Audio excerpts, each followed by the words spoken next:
அவங்களுடைய விசுவாசம் என்னது? ஆஸ்பத்திரி கொண்டு போங்க. எனக்கு ஒரு நாள் பூரா மயக்கத்துல கிடக்குது, நான் கூட்டு போகல. நான் காலையில இருந்து சாயங்காலம் வரைக்கும் மயக்கத்திலே கிடக்கு, என்ன ஏன் கொண்டு போகாம வச்சுருக்கிறீங்க?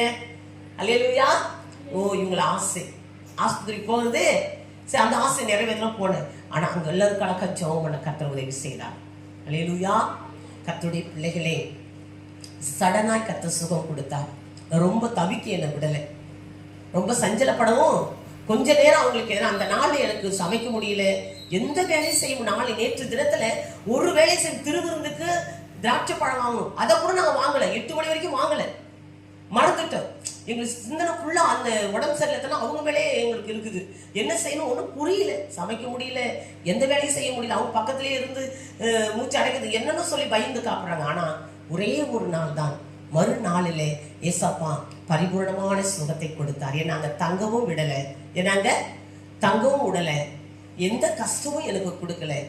அதுதான் கர்த்தரை உண்மையாய் ஆராதிக்கிறவர்களை கொஞ்ச நேரம் அப்படியே ஒரு சூழ்நிலை மாறும், ஆனா சடனா தேவன் விடுதலை ஆக்குவார். அல்லேலூயா. நம்முடைய அந்தரங்கத்தை மனிதன் மேல செலுத்துற அன்பு என்ன? பொய்யா நிறைய பேர் நம்மள மேல குற்றம் செலுத்துவார்கள், நம்மள மேல தவறான, அதெல்லாம் நான் குற்றவாளி கிடையாது. அல்லேலூயா. நிறைய குற்றத்தை சுமத்தி போகணும் நினைப்பார்கள், நான் குற்றவாளி கிடையாது.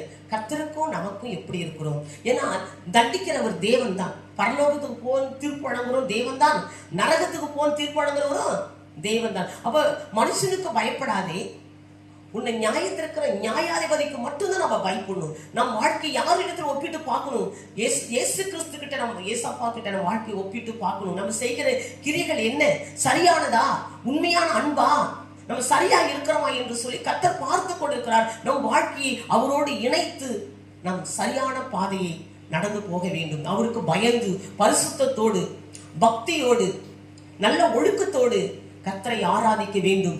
உண்மையாய் அவரை தேடும் பொழுது, உண்மையாய் முட்டி போன நேரத்தை வீணா